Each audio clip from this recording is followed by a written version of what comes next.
மிதுன லக்னத்துக்காரன் அல்லது மிதுனத்துல பிறந்துடுறான். ஏன்னா அந்த ஜலராசி வந்து இவங்களுக்கு 6ஆம் இடமா வரும். என்னைக்கு மிதுனத்துல பிறந்தவங்க போய் ஒரு கடன் சொல்லி ஒரு 10 ரூபா வாங்கிட்டான்னா அவன் ஜென்மத்துக்கு வட்டியா கெட்டி ஓஞ்சு போயிடுவாங்க. ஏன் அப்படின்னா இந்த 6ஆம் இடம் அவங்களுக்கு காலபுருஷனுடைய 8ஆம் இடமா விழும்.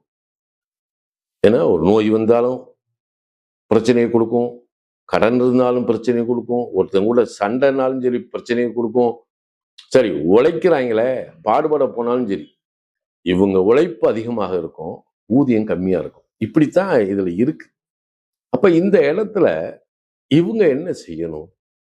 இப்ப இந்த கடன்ல இருந்து விடுபடுறதுக்கு என்ன வழி அப்படின்னா, இப்ப இது வந்து இப்ப தமிழ்நாட்டுல இருக்காங்க அப்படின்னா எந்த மூலை முடுக்குலனாலும் சரி, ஏதாவது ஒரு கிராமமா இருந்தாலும் சரி, நகரமா இருந்தாலும் சரி, அதுக்கு பக்கத்துல அருகாமையில வந்து இயற்கையா கற்பனசாமி கோயில் அப்படின்றது வந்துடும். கற்பனசாமி கோயில், ஐயனார் கோயில் இந்த மாதிரி இருக்கும். இதுக்கு போயிடலாம்.